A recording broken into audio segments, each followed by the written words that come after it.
디모데후서 네 번째 말씀입니다. 첫 시간에 말씀드렸던 것처럼 디모데후서는 사도 바울이 자기 믿음의 아들 디모데에게 보낸 마지막 편지, 유언과 같은 편지입니다. 그래서 이 디모데후서에는 아들에 대한 그런 여러 가지 복합적인 애틋한 감정을 느끼는 아버지의 심정, 이런 것들이 잘 나타나 있습니다. 사도 바울이 믿음의 아들 디모데에게 했었던 마지막 말은 복음과 함께 고난을 받으라. 예수의 제자, 복음의 일꾼으로 복음 위에 고난받는 삶을 살자. 이게 디모데 후서에서 마지막으로 디모데에게 했었던 그런 말씀입니다. 특별히 지난주에 살펴보았었던 2장에서는 복음을 위한 고난이 어떤 것인가 하는 것에 대해서 세 가지 이미지를 통해서, 은유를 통해서 설명했었습니다. 우리들도 그렇죠. 신앙생활을 어떻게 할까 할 때에 신앙생활은 어떤 사람처럼 하는 거야, 누구처럼 하는 거다 라고 하는 거, 모델을 보여주냐, 저렇게 신앙생활하면 되는 거구나 라고 하는 것이 마음에 잘 와닿는 것처럼 복음을 위해 고난받는 삶을 산다고 얘기할 때 그걸 어떻게 살라는 얘기일까 할 때에 사도 바울이 세 가지의 이미지를 통해서 그 복음을 위한 고난의 삶을 사도 바울이 설명했었다는 이야기입니다. 첫 번째 의미는 뭐였냐면 군인의 비유였었죠. 군인의 비유. 군인은 개인적인 삶에 얽매이지를 않습니다. 왜냐하면 자기가 무엇 때문에 군인으로 부름받았는지 군인의 삶을 훨씬 더 우선적으로 생각하기 때문에 그렇습니다. 그래서 이 우선순위가 뒤엉키게 되면 군인으로서 굉장히 큰 어려움에 처하지 않습니까? 마찬가지로 우리 그리스도인의 삶도 우리의 삶의 우선순위를 놓쳐서는 안 된다. 무엇이 우선적이고 무엇이 우선적이지 않은지 그것을 잘 분별해야 된다라고 하는 이야기입니다. 운동선수가 두 번째 은유였었지요. 그래서 모든 게임에는 규칙이 있습니다. 그렇죠? 운동 경기에도 규칙이 있습니다. 서로 간에 그걸 지킬 때에만 경기를 할 수 있고 게임을 할 수 있습니다. 그게 깨지는 순간 그 게임은 무효가 되죠. 그래서 게임의 룰을 따르지 않으면 옵사이드가 축구 선수가 옵사이드고 아무리 많은 골을 넣어도 그건 다 무효입니다. 마찬가지로 우리가 주님의 일을 할 때에도 규칙을 따라야 할 규칙이 있다는 겁니다. 그래서 하나님의 일을 할 때에도 그냥 결과만 중요한 것이 아니라 그 일을 어떤 태도와 그리고 어떤 과정을 통해서 하느냐, 그것을 내면화하기 위해서 하나님의 말씀대로 법대로 우리의 삶을 살아가는 것이 중요하다 하는 것을 설명하기 위해서 운동선수 비유를 두 번째로 들었고, 세 번째 비유는 농부의 비유였습니다. 특별히 농부의 수고 대단하죠.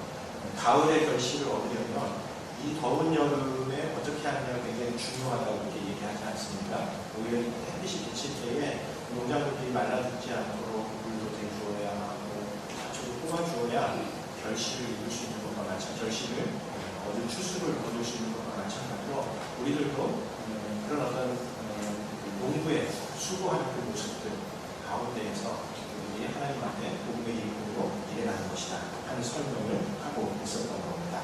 그런 점에서 이 세 가지 비유는 일상의 수고, 주님을 위한 한 번의 엄청난 수고, 이게 중요한 것이 아니라 우리가 매일매일 하나님 앞에 드리는 작은 수고, 일상의 수고가 하나님 앞에 값지다 하는 것을 이야기해 줍니다. 여러분, 군인도 그렇죠. 군인도 전쟁에 나가서 목숨을 잃는 것, 그게 군인의 전부가 아니죠. 오히려 군인에서 승리하기 위해서, 전쟁에서 승리하기 위해서 매일매일 훈련하고 반복합니다. 운동선수 말할 것도 없죠. 운동선수가 화려한 개인기를 보이기 위해서는 정말 땀 흘려서 몇백 번씩 성을 놓고 몇백 번씩 던지면서 손가락을 어떻게 했을 때에는 공이 어떤 방향으로 가는가를 부지런히 연습하고 훈련하는 그런 사람입니다. 농구도 마찬가지지 않습니까? 그런 점에서 우리가 하나님 앞에 엄청난, 나중에 내가 부자가 되고 성공하면 주님을 위해서 내가 수고하고 헌신하겠습니다. 그런 게 중요한 것이 아니라 내가 지금 이곳에서 드리는 일상의 작은 수고와 헌신, 그것이 훨씬 더 소중하고 의미 있는 것이다 라는 이야기입니다. 사실 이 세 가지 이미지를 놓고 보니까 이 더위, 요즘 날씨가 생각이 났습니다. 사실 이 세 직업은 요즘 같은 더운 날에도 정말 부지런히 수고하고 있는 직업들이죠. 군인들 얼마나 애쓰고 수고합니다. 거기서 운동선수들 이들도 정말 정말 열심히 훈련합니다. 농부들 말할 것도 없죠. 그래서 사실 우리가 복음을 위해서 수고한다고 이야기할 때에 그 첫 번째는 이런 더위에 지지 않는 거다. 그런 생각이 딱 들었습니다. 더위에 지는 분이 있습니다. 더위에 지는 농부 있습니다.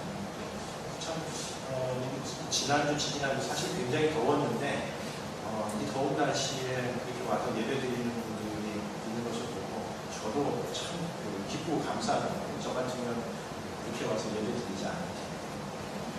주차장도 불편해가지고 와서 뺑뺑 도시는 분도 있고 저 멀리서 더운 날 와서 땀 흘리면서 수고하시는 분들 계시는 것을 보기에 참 수고하고 애쓰시니까 감사하다 그런 생각이 들었는데 우리 주님을 위한 수고 그런 분께서 수고한다고 생각하시고 이 더위에 지치지 마시고 주님께서 열심히 땀 흘려서 일상의 수고를 통해서 주님께 영광을 드리는 교우분들 되시기를 바랍니다.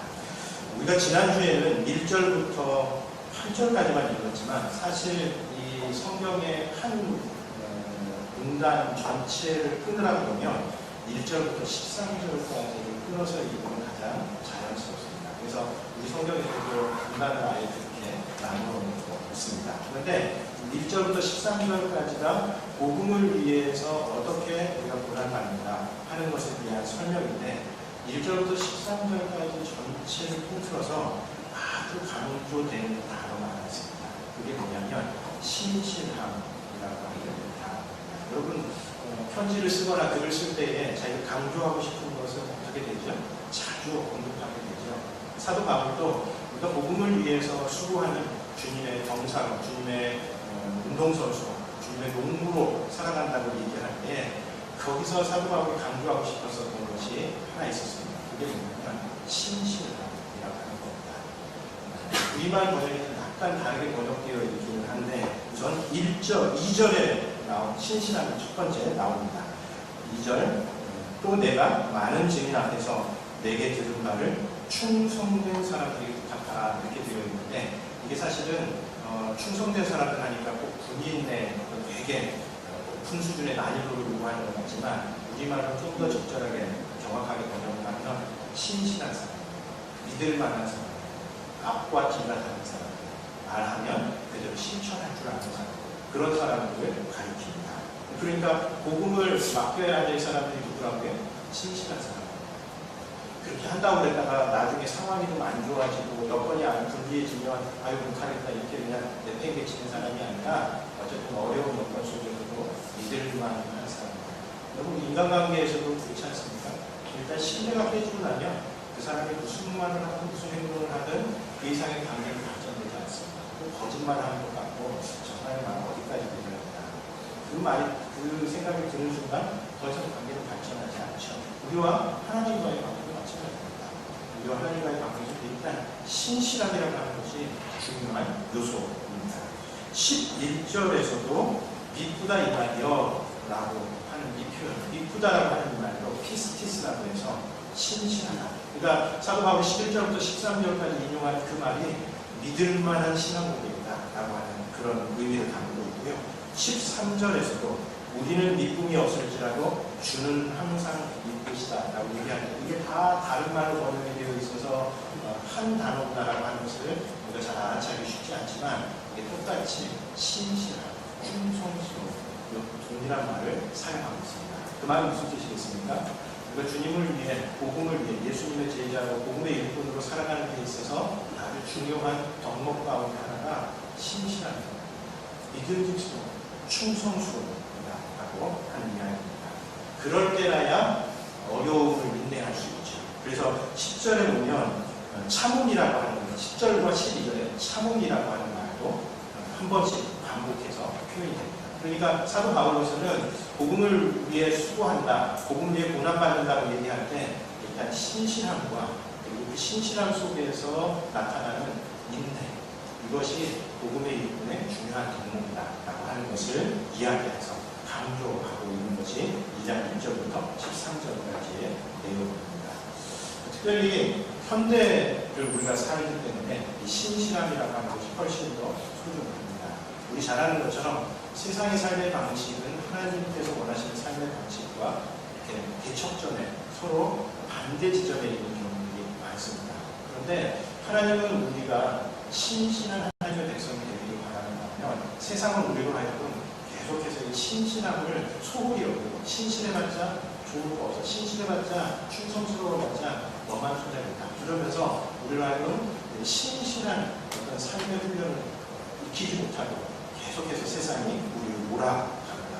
그런 시대이기 때문에 우리 그리스도인들에게 신실함이 훨씬 더 중요합니다. 어떤 점에서 그렇습니까? 우리 잘 아는 것처럼 세상은 속도를 자랑하죠.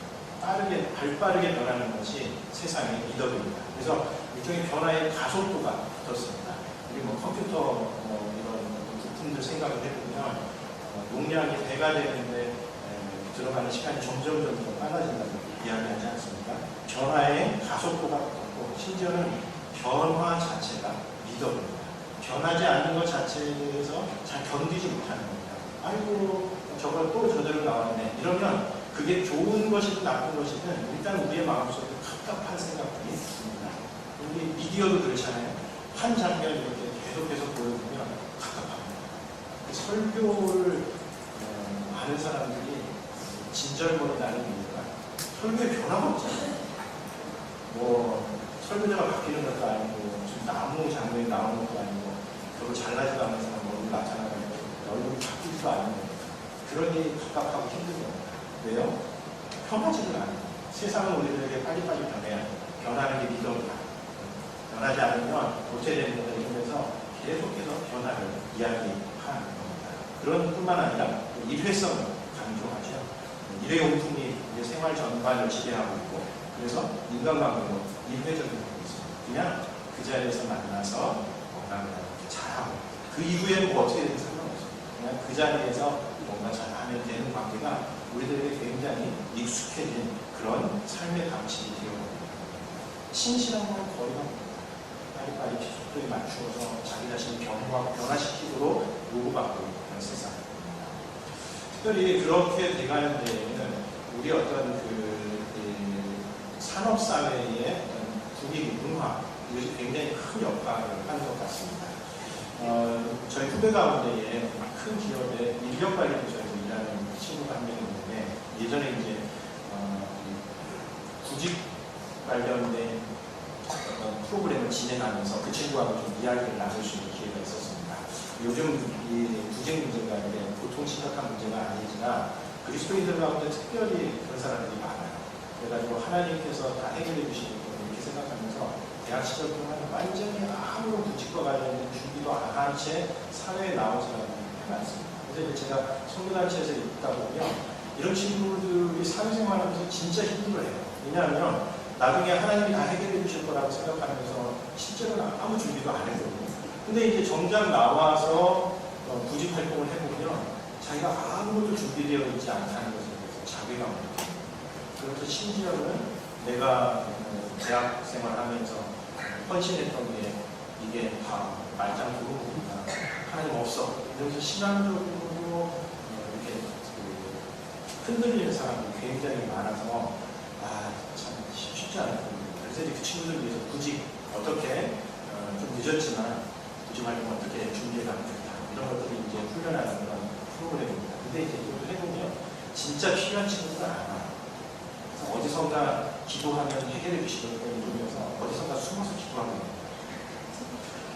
그렇습니다. 근데 이제 그 구직 활동을 하면서 이제 큰 기업에서 인력관리 R&D에 일하는 그 후배 이야기를 들어보니까 기업의 인력관리 원칙이 I의 원칙으로 오래전에 바뀌더라고요. 제가 그 얘기를 들으면서 되게 많은 것들을 생각하게 됐어요. 왜냐하면 예전에 저희 때만 해도 저희 이후에만 해도 기업이 사람들을 뽑는다고 얘기할 때 그 원칙은 어떤 것이 있냐면 이 사람을 데려다가 잘 성장시키고 훈련시켜서 자기 기업에 필요한 사람을 만들어내야 되겠다. 이런 생각을 가지고 사람을 뽑았습니다. 근데 요즘은 이제 더 이상 기업이 그런 식으로 사람 인력 관리를 하지 않는다는 겁니다. 요즘 인력 관리는 그냥 다입니다. 자기들이 필요로 하는 사람을, 그런 자격을 갖춘 사람을 어디선가 데려다가 높은 연봉을 가지고 데려오면 된다는 생각을 가지고 있는 겁니다. 그러니 당연히 기업도 이제 더 이상 사람들에게 대해서 헌신하지 않는 겁니다. 너 우리가 요구하는 그런 어떤 기준 원칙, 이것에 맞지 않으면 거의 굉장히 잘릴 수 있어. 이런 어떤 원칙을 가지고 직원들을 대하니, 직원들도 당연히 그런 기업에 자기가 미쳤다고 헌신하겠습니다. 자기를 위해서 아무것도 하지 않고 그냥 사다가 쓰면 된다는 생각을 가지고 있는 그런 사고방식 속에 자기가 뭐 기업을 위해서 헌신하고 그러고 있습니다. 그래서 그런 분위기 속에서 또 빠르게 변하는 뿐만 아니라 모든 것들이 다 인내적인 세상 속에서 살아가기 때문에 헌신이라고 하는 게 되게 고립화한 이야기가 되거든요. 헌신, 신실한 이런 거 하면 손에 적당하게 취하는 게 이런 어떤 사고방식이 우리의 삶의 방식이 되어옵니다. 그런데 성경을 보면 하나님 백성들에게 신실한 열매를 요구합니다. 우리 잘 아는 것처럼 하나님이 일단 신실한 분이시죠. 그렇죠? 하나님은 믿음직스러운 분이시죠. 하나님 우리한테 이거 약속하셨다가 9월에 놓고 보니까 내가 말 잘 안 해. 그러니 너 그건 취소해. 이렇게 얘기하시지 않습니다. 한번 하나님께서 약속하시고 하나님께서 우리에게 하신 말씀이 있으면 그 말씀을 끝까지 지켜가십니다. 설령 우리 편에서 그것을 어기는 한이 있더라도 하나님 절대 그러시지 않으시고 신용이 엄청나게 들어갑니다. 믿을만하고 신실하십니다. 당연히 하나님의 백성들도 신실입니다. 성령의 9가지 열매 가운데 사랑이라고 하며 인내, 자비, 양선, 충성. 그게 충성이라고 약간 이런 너무 이렇게 크게 번역이 되어 있어서 그렇지 사실 이게 신실합니다. 그러니까 하나님의 백성들이 내려야 될 삶의 원리, 현대 사회에 점점 더 중요해지는 삶의 원리가 바로 이 신실입니다. 그 신실한 하나님의 백성이 됩니다. 그 신실함이 복음의 이루고 예수의 제자로 살아가는 데 있어서 너무 중요한 것이라고 합니다. 여러분 사실 우리가 속도가 중요한 것 같지만 더 중요한 것은 방향입니다. 한 방향으로 꾸준히 해나가는 이게 정말 그 사람의 우리의 삶의 성패를 좌우하지 않습니다. 제 후배들 가운데 교수가 된 친구들이 있어요. 제 친구들 가운데 교수가 된 친구들이 있어요. 저는 그 친구들을 볼 때마다 깜짝깜짝 놀랍니다. 왜냐하면 쟤도 교수가 돼요. 죄송합니다. 혹시 교수님 되시나요? 그러나 친구들이 그렇게 모를 가능성이 꽤 높습니다. 왜냐하면 분명히 저보다 굉장히 좀 떨어지는 애들도 그 가운데 있었거든요. 그리고 그렇게 스마트하거나 그러지 않았었던 친구들인데도 교수가 되어 있는 것을 보면서 자꾸 여러 분들이 생각나서 그래서 제 친구들 보면서 느낀 게 뭐냐면 교수는 머리 좋은 친구들이 되는 것이 아니라 의자에 오래 앉아 있는 친구들이구나 그렇게 생각했습니다. 속도보다는 방향 한 가지 방향 어떤 방향이 옳게 정해졌을 때에 그 옳은 방향으로 꾸준히 중간에 이런저런 어려움이 생기고 시련이 생긴다 할지라도 그 방향으로 꾸준히 해나가는 그 삶 가운데에 결실과 열매가 맺어지는 것을 생각해보면 우리 삶의 신실함이라고 하는 것이 아주 중요한 것입니다. 우리가 주님을 위해서 일할 때도 그렇다는 겁니다. 신실해야 된다는 겁니다. 상황과 여건에 따라서 한가로 했다가 돌이켜보니까 많이 못하겠다 싶어 가지고 마음 돌변하고 이런 사람들이 아니라 하나님한테 꾸준하게 신실함을 지켜가는 사람들이 되어야 한다. 그런 어떤 신실함 혹은 인내의 예를 8절부터 13절까지에서는 세 가지 어떤 사례를 통해서 사도 바울이 설명을 합니다. 첫 번째 사례는 어떤 거냐면 예수님의 사례입니다. 그러니까 신실한 어떤 예, 잘 참고 인내하셨던 어떤 예, 그게 예수님의 얘기입니다. 8절 우리 한번 같이 읽도록 하겠습니다. 8절 같이 읽습니다. 내가 전한 복음대로 다윗의 시로 죽은 자 가운데서 다시 살아나신 예수 그리스도를 기억하라. 예수님께서 그런 신실한 삶, 그런 인내하는 삶을 사셨다는 거예요. 두 번째 신실함과 인내의 예는 사도 바울의 말씀입니다. 9절과 10절 말씀 같이 한번 읽도록 하겠습니다. 9절과 10절 같이 읽습니다. 복음으로 말미암아 내가 죄인과 같이 매이는 때까지 고난을 받았으나 하나님의 말씀은 매이지 아니하리라. 그러므로 내가 택함 받은 자들을 위하여 모든 것을 참음은 그들도 그리스도 예수 안에 있는 구원을 영원한 영광과 함께 받게 하려 합니다. 지금 사도 바울이 로마 감옥에 두 번째 투옥되어 있는 것을 생각해 보면 자기가 왜 그런 삶을 살아가고 있는가? 자기가 하나님 앞에서 신실하게 자기에게 맡겨진 그 일을 어려운 상황 속에서도 굳이 감당하기 위해서 바로 그런 삶을 살아가고 있는 것같습니다. 그런 점에서 사도 바울 자신의 모습, 내가 감옥에까지 되어 있는 그 모습을 보면서 그런 신실하게 인내의 예를 이야기하고 있는 겁니다. 세 번째 예는 초대교회 성도들의 예입니다. 11절부터 13절까지 한번 같이 읽어보도록 하겠습니다. 11절부터 13절 같이 읽습니다. 이쁘다 이 말이여 우리가 주와 함께 죽었으면 또한 함께 살 것이요 참으면 또한 함께 왕노릇할 것이요 우리가 주를 부인하면 주도 우리를 부인하실 것이라. 우리는 미움이 없을지라도 주는 항상 미쁘시니 자기를 부인하실 수 없으시리라. 이 디모데서 2장 11절부터 13절까지 있는 이 말씀은 초대교회 성도들이 예배 중에 자주 불렀었던 찬송 가사라고 그렇게 짐작이 됩니다.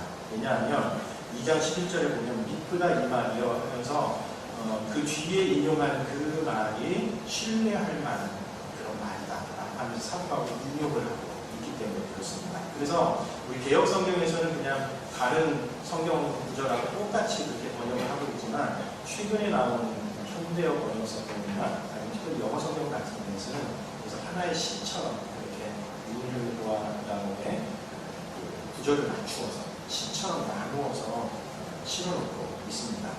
초대교회 성도들이 불렀었던 찬송 가운데 하나라고 하는 그런 말입니다.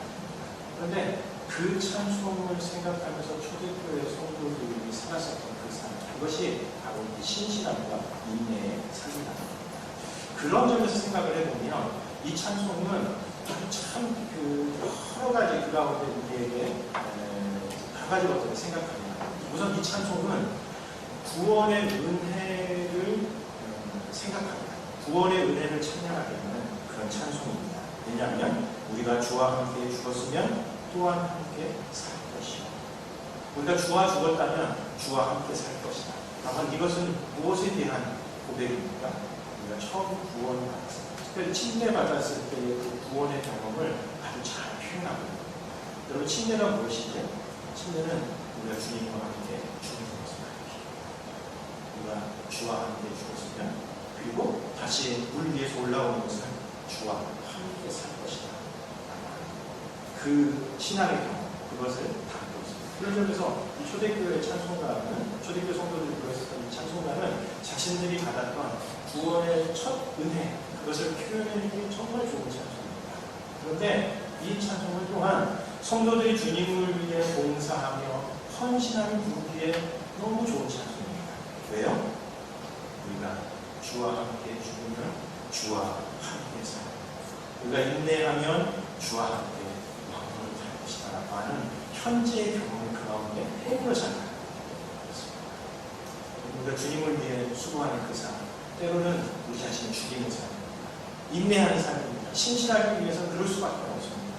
그런데 우리가 그렇게 주님께 신실하게 우리 자신을 죽으면 우리가 나중에 주님과 함께 살 것입니다. 그리고 우리가 주님과 함께 왕노릇하게 될 것입니다. 주님께서 믿으시니 우리가 어떻게 주님을 부인할 수 있습니까? 라고 하면서 평소에 주님을 위한 헌신의 삶, 수고의 삶을 살아가면서 초대교회 성도들이 부르기에 너무 좋은 찬송. 뿐만 아니라 이 찬송은 순교의 자리에서 참 좋은 찬송. 왜냐하면 순교의 자리에 너무나 잘 주와 함께 죽으면 주와 함께 살아가시다. 내가 지금은 주님과 함께 목숨을 잃지만 그러나 나중에 주께서 다시 오실 그날 주와 함께 부활할 수 있는 그 신앙의 고백을 이 찬송을 목소리를 듣습니다. 그래서 많은 성경을 연구하시는 분들이 이 초대교회 찬송가를 불러서 그런 것이 아니라 초대교회 성도들이 순간의 자리였을 것이다. 진짜 주와 함께 주께서 믿으시니 우리가 어째 주를 부인할 수 있다 하면서 순교의 자리로 그대 초대교회 성도들을 살펴 사실 찬송이 가지고 있는 힘이 놀라운 것 같습니다. 찬송은 우리의 상황과 여건이 없는 그 자리에서 우리의 마음 울림, 우리의 깊은 심령 상담 그런 것들이 있습니다. 저도 제 인생에 찬송가 몇 개가 있습니다. 전에도 한번 말씀드렸었는데 저는 찬송가 304장이 처음 주님을 인격적으로 만나서 불렀어요. 찬양이 지금도 3절 가사 하늘을 두루마리 삼고 바다를 먹는 사람 하나님의 사랑 다 기억할 수 없게 아마는 이 가사를 부르다 보면 그 처음 주님을 인격적으로 만났을 때 그것이 뭉클뭉클 되살아납니다. 정말 무슨 이유인지 잘 모릅니다. 근데 그때 정말 이 가사가 마음에 와닿습니다. 그렇다. 저 바다를 먹물로 삼아서 저 넓은 하늘에 하나님의 사랑과 하나님의 은혜를 기록한다는데 그거 다 기록하지 못하는 주님께서 나를 사랑하십니다. 라고 하는 그 마음이 들으면서 그때 예수님께 저의 삶을 온전히 드려서 기억합니다. 또 하나의 제 인생의 찬송 중에는 소원이라는 찬송이 있습니다. 홈이 있는 자리에 한웅재 목사님의 작사 작곡하신 찬송 찬양인데 이 찬양이 제가 참 불러보기 위해서 여러 번 시도를 많이 했는데 참 어렵더라고요. 그래서 이제 정신 건강을 부르지는 않으려고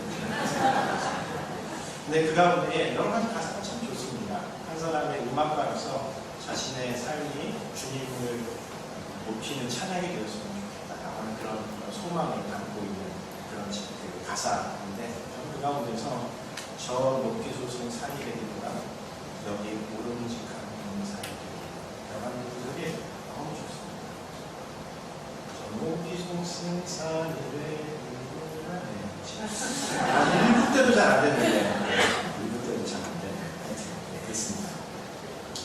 모두 다 저 높은 산 누구나 우러러볼 수 있는 저 높은 산들을 바라면서 성공을 그렇게 자기의 길을 가지만 그러지 않으면 여기 옆에 있는 오름직한 동산 누군가의 곳에 와서 이 동산에 와서 쉬면서 올라보고 여기 경치 좋네 산속바람 좋다 그러면서 쉴 수 있는 오름직한 대산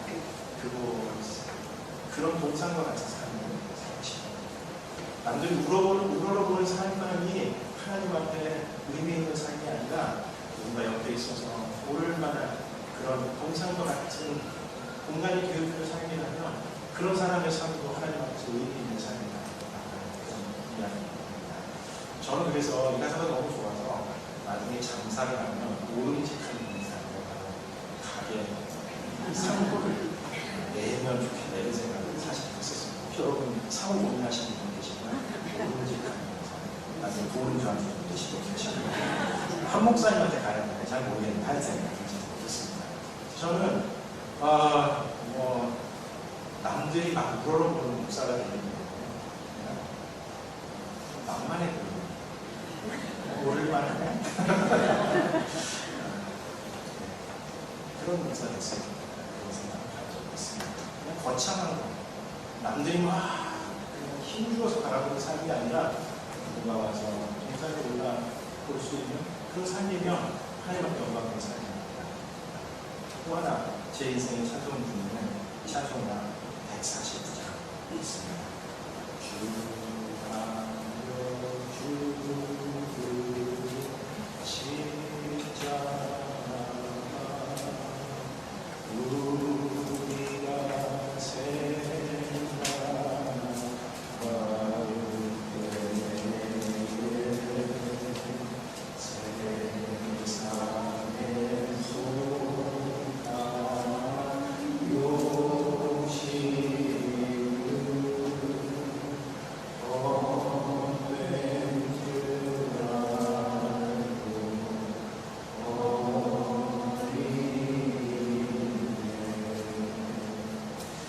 나중에 죽으셨던 그 은혜를 찬송하면서 내가 어떻게 살아야 되는지 고백하는 찬송입니다.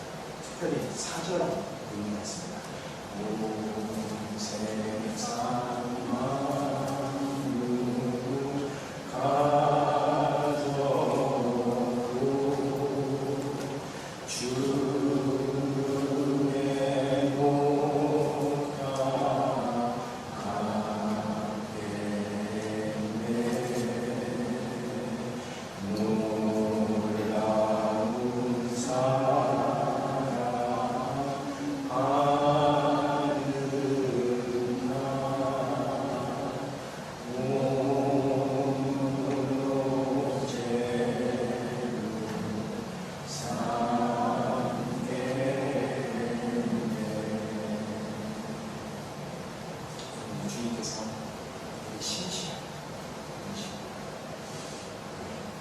성도들이 주님에게 신실하신 걸 생각하면서 구원의 은혜를 찬양하고 주님을 위해 수고하고 봉사하고 마지막에 순교의 자리에 가져가서 주님께서 이끄시는 우리가 어찌 주를 부인할 수 있도록 찬양하면서 이 가장 신실한 삶을 살았습니다. 교훈은 하나님 앞에 신실한 삶, 충성된 삶을 살아가시는 여러분들 되시길 바랍니다. 14절부터 19절까지에서는 복음의 일꾼이 갖추어야 될 덕목으로 말씀의 올바른 분별을 이야기합니다. 15절 말씀 한번 같이 읽어보도록 하겠습니다. 너는 진리의 말씀을 옳게 분별하며 부끄러울 것이 없는 일꾼으로 인정된 자로 자신을 하나님 앞에 드리기를 힘쓰라. 진리의 말씀을 옳게 분별해야 된다. 이게 복음의 일꾼이 아주 중요하게 여겨야 될 그런 일이다 라고 하는 이야기입니다. 왜 이런 이야기를 하냐면 초대교회에 이미 사도 바울의 시대에 이단적인 가르침이 교회를 위협하고 있었기 때문에 그렇습니다. 그러니까 아예 딱 이단이라고 아주 규정되지는 않았지만 들으면 굉장히 신앙적인 것처럼 그렇게 생각이 드는데 사실은 성경의 가르침을 완전히 뒤집고 부인하는 그런 가르침이 이미 사도 바울의 시대부터 교회를 위협하고 있었다라고 하는 이야기입니다. 그랬기 때문에 복음의 일꾼으로서 하나님의 말씀이 그것이 옳은 것인지 틀린 것인지에 대해서 정확히 분별할 수 있어야 한다라고 하는 이야기입니다. 18절 말씀 한번 같이 읽어보겠습니다. 18절 같이 읽습니다. 진리의 나라에는 그들이 그릇되었다. 공활이 이미 지나갔다 하므로 어떤 사람들의 이름을 무너뜨립니다. 이 사람들이 이단적인 가르침을 가르쳤던 사람들이 했었던 주장은 부활은 이미 지나갔다. 이제 더 이상 부활은 없다라고 하는 이야기를 가르침을 통해서 초대교회 성도들, 교회 성도들을 흔들고 있었다는 얘기입니다. 우리가 볼 때는 명백히 잘못된 가르침인데 왜 초대교회가 이것을 이단이라고 잘못된 가르침이라고 생각하지 않았을까? 그런 의문이 들지 모르겠습니다. 그러나 초대교회 성도들의 입장, 특별히 이 당시의 성도들의 입장에서 보면 이 가르침에 넘어갈 수 있는 소지가 굉장히 많았습니다. 사실 부활이 이미 지나갔다. 이 짧은 단어만 가지고 이 이단적인 가르침을 가르쳤던 사람들이 누구인가를 규명해내기는 참 쉽지 않은 것 같습니다. 그러나 대체로 이 초대교회 1세기 말 교회를 가장 어렵게 만들었었던 이단적인 가르침은 이 영지주의라고 하는 초기 영지주의의 영향을 받은 이단이었었습니다. 이 사람들은 어떤 사람들이었는가 하면 영은 거룩하고 물질은 악하다라고 하는 헬라 철학의 사고방식 속에서 성경을 보기 시작했습니다. 여러분, 영은 거룩하고 물질은 악하다. 굉장히 신앙적인 명제잖아요. 그렇게 들리잖아요. 근데 그렇게 생각을 하다 보니까 나중에는 어떻게 되기 시작했냐면 예수님의 성육신을 부인하는 자리까지 나가게 됐습니다. 왜냐하면 물질은 악한데 예수님께서 거룩한 신적인 존재가 하나님이라고 하는 존재가 물질을 몸으로 입고 나타났다는 건 이건 말도 안 되는 얘기라고 하는 데까지 나아가기 시작했습니다. 그래서 이걸 흔히 가현설이라고 얘기하는데 가짜로 나타난 것처럼 보였습니다.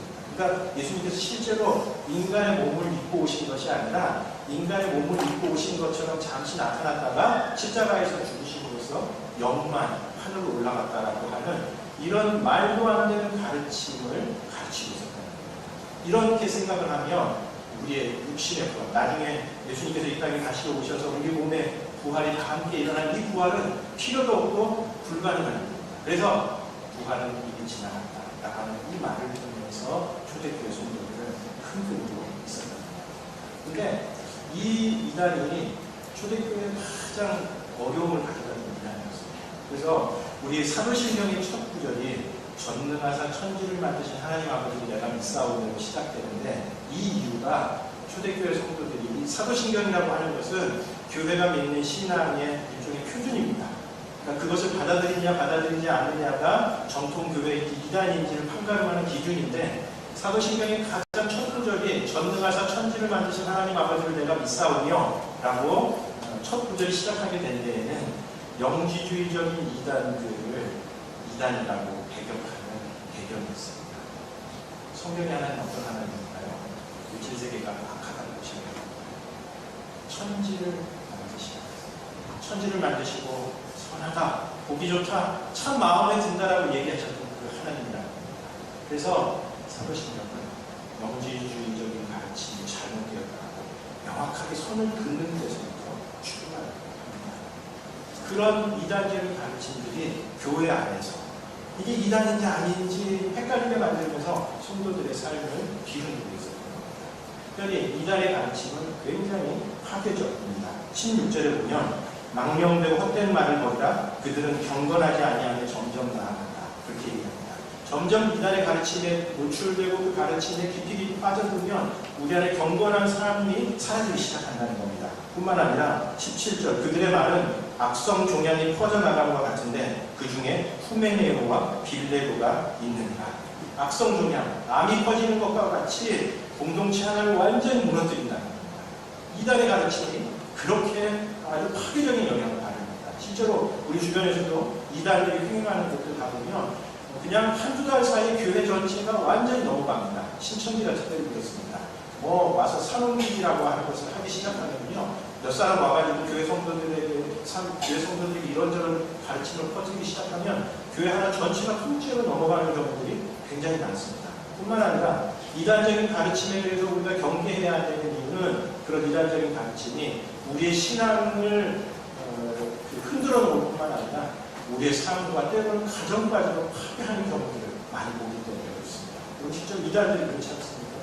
게다가 재산 다 몰수해 가서 자기 이단의 교주의 대만 부리고 또 여성들을 폭력으로 여성들에게 폭행을 가하고 이런 일들. 그래서 심지어 한 사람의 삶 전체를 무너뜨리고 그 가족 전체를 정말 어렵게 만드는 그런 일들이 이단의 가르침이 가지고 있는 파괴적인 영향력이 있었고 이미 이 초대교회 안에 그런 영향력들이 나타나고 있었기 때문에 복음의 일꾼이 해야 될 정말 중요한 일이 하나님의 말씀을 올바르게 분별하는 것이다 라고 이야기해 주고 있는 겁니다. 그러면 오늘날에는 그런 이단적인 가르침이 없을까? 저는 오늘날 우리 교회에 우리가 대단히 경계해야 할 두 가지 중요한 이단적인 가르침이 있다고 생각합니다. 첫 번째 이단적인 가르침은 이원론적인 삶을 살게 만드는 겁니다. 일종의 현대판 영지주의입니다. 아까 영인 거룩하고 물질 세계는 악하다. 우리 그렇게 생각하는 사람들 그리스도인들 가운데 너무나 많습니다. 그래서 우리가 영적인 것에 더 우선순위를 둬야 되고, 물론 우리의 삶 속에서 하나님한테 예배하고 하나님한테 찬양드리고 그리고 주일날 와서 이렇게 신앙생활하는 생활이 의미가 없다는 말이 아닙니다. 소중합니다. 그러나 이 생활만큼 우리가 일주일 동안 살아가는 우리의 삶도 소중합니다. 왜요? 하나님께서 우리의 삶 전체를 주관하시는 것입니다. 그런 생각 속에 살아가다 보면 교회 생활과 일상생활 사이에 분리되기 시작합니다. 그러면서 조금씩 세속적인 삶의 가치관을 물들어가기 시작합니다. 그래서 완전히 세속적인 교회 내가 구원받았으니 구원파의 가르침이 그렇고 내가 구원받았으니 세상 속에서 어떻게 살아가든 아무 문제가 되지 않는다. 아닙니다. 하나님은 우리가 세상 속에서 어떻게 살아가는지에 대해서 굉장히 관심이 많으십니다. 왜냐하면 하나님은 우리의 가정과 우리의 직장 생활에서 우리가 한 사람의 그리스도인으로서 정말 신실하게 살아가는 그 삶을 소중하게 여기시기 때문에 그렇습니다. 두 번째 우리가 경계해야 될 현대판 이단적인 가르침은 소위 말하는 긍정의 힘 위에 신앙입니다. 믿는 대로 된다. 최근에 우리나라에 아무개 목사의 책들 믿는 대로 된다. 긍정의 힘 이런 류의 책들이 우리 안에 굉장히 많이 선풍적인 인기를 일으키고 있습니다. 믿는 대로 된다. 굉장히 성경적인 것처럼 그렇게 생각이 되지 않습니까? 우리가 뭔가를 하나님한테 믿으면 그것을 하나님께서 이루어주신다. 그러나 이것이야말로 믿음을 완전히 거꾸로 뒤집어 놓는 것입니다. 왜냐하면 진짜 믿음이라고 하는 것은 우리의 심령을 하나님 앞에 강요하는 것이 믿음이 아닙니다. 하나님 제가 이렇게 믿고 있으니 이거 이루어주셔야 합니다. 제가 이거 제 인생의 목표를 잡고 있으니까 하나님 제가 열심히 기도하면 하나님 그거 이루어주셔야 합니다. 하나님 앞에 내 믿음을 내 심령을 하나님 앞에 들이대는 게 아닙니다. 진짜 믿음은 무엇이죠? 하나님 그분에 대한 신뢰 가운데서 내 생각과 내 심령과 다를 때에 내 심령을 꺾을 줄 아는 것 그게 진짜 믿음이죠. 어디 성경에서 내 신념대로 하나님께서 전부 다 거기에 발맞춰서 춤을 추시는 분이라고 이야기하고 있습니다. 그렇지 않습니다. 그런데 오늘날 긍정적인 상황이죠. 적극적인 믿는 대로 된다. 나가는 이런 류의 신앙 형태를 통해서 그리스도인들의 삶을 영감하는 큰 도움이 되고 있습니다. 우리가 성공해야만 하나님 앞에 영광을 돌립니다. 부자가 돼야만 영광 돌려드릴 수 있는 거 아닙니다. 병이 나아야만 영광 돌려드릴 수 있는 거 아닙니다. 살아있어야만 영광 돌려드릴 수 있는 거 아닙니다. 제 말을 오해하시지 마시기 바랍니다. 우리 병 낫기를 위해서 기도해야 되고요. 우리 부자가 되기 위해서 정말 부지런히 일하고 열심히 땀 흘려야 합니다. 그러나 그것들만을 통해서 있는 대로 되는 그런 어떤 사고방식 속에서 우리가 그런 것들만이 신앙의 길이라고 생각하는 착각 속에서 살아가서는 안 된다는 이야기입니다. 오히려 가난한 가운데 하나님 앞에 신실하게 살아가는 그 사람들이 많은 사람들에게 공감을 줍니다. 오히려 낫지 않는 그 오랜 병 앞에서도 하나님 앞에 신실하게 자리를 지켜가는 그 사람들이 정말 많은 사람들에게 공감을 줍니다. 저 높은 솟은 산인간이 하나님 앞에 영광 돌려드리는 그 삶이 아니라 여기 모름직한 언덕이 되어서 누구든 와서 쉴 수 있는 그 공간을 마련해주는 그 삶도 얼마든지 하나님 앞에 영광 돌려드리는 삶이 되는 겁니다. 근데 긍정의 힘, 이런 식의 삶 방식은 우리가 성공합니다. 병이 나아야만, 부자가 되어야만, 성공해야만 하나님 앞에 영광이 될 수 있다는 착각을 갖고 있습니다. 누군들 성공하고 싶지 않고 누군들 부자가 되고 싶지 않겠습니다. 그건 그저 우리의 마음속에 있는 욕망을 부추기는 것입니다. 신앙에 이르고 그 욕망에 불을 지는 것입니다. 진짜 신앙은 우리의 신령을 하나님 앞에 드리는 것입니다. 하나님 그분을 믿으면서 때로 우리의 생각과 다를지라도 우리의 생각을 바꾸기를 하는 그것이 진짜 신앙입니다. 그런 점에서 여러분 혹시 긍정적인 그런 책들이 있으시면 한 번 읽고 저기 다른 사람들은 나누시지 마시고 한 번 딱 읽으시다 이렇게 생각하는 사람도 있고 물론 긍정적인 삶 좋습니다. 저도 그런 거 되게 좋아해요. 기아님은 밝게 살아가야 돼요. 그러나 그것이 신앙의 전부인 것처럼 착각하고 살아가는 안 되는 그런 이야기입니다. 사도 바울의 경우에 이렇게 잘 드러납니다. 고린도후서 4장, 고린도후서 사도 바울이 정말 가장 연약한 가운데 썼던 서신으로 알려져 있습니다. 고린도후서 4장 10절에 보면 우리가 이 보배를 질그릇에 가졌으니 이미 이는 심히 큰 능력을 하나님께 있고 우리에게 있지 아니함을 알게 하였다. 자기가 질그릇과 같이 약하다는 것을 알았습니다. 요즘은 자기가 되게 튼튼하기도 하고 문차이나 같은 경우는 깨도 깨지지 않지만 사도 바울의 시대만 해도 질그릇이라는 것은 너무나 연약했습니다. 그런데 자기가 보배의 힘을 줍니다. 엄청난 자기 청자백자만 되어야 예수 그리스도라는 보배를 갖는 것이 아니라는 겁니다. 질그릇과 같은 낮은 자들도 예수 그리스도께서 보배로 우리의 삶 속에 임하신다는 겁니다. 고린도후서 12장인데 사도 바울이 자기에게 육체의 가시가 없어지기를 바라는 하나님 앞에 3번 기도했는데 하나님 들어주시지 않았습니다. 그런데 그 가운데 사도 바울이 깨달은 게 있습니다. 나에게 이르시기를 내 은혜가 내게 족하리라. 이는 내 능력이 약한 데서 온전하여집니다. 육체가 가시가 사라져야만 하나님 앞에 영광을 돌려드리고 하나님의 은혜를 맛보는 것이 아니라 그 육체와 더불어 살아가면서 오히려 하나님의 능력이 완성되는 것을 보는 그것이 더 큰 하나님의 은혜라고 하면서 사도 바울이 깨달았습니다. 오늘날은 마찬가지입니다. 하나님은 부자가 내는 헌금, 엄청난 액수의 헌금보다 과거의 기대들이 더 소중한 것입니다. 신실한 삶, 그 삶을 위하여 소중한 것입니다. 여러분, 이 교육 동안도 신실하고 충성스러운 하나님의 이름으로 살아가시길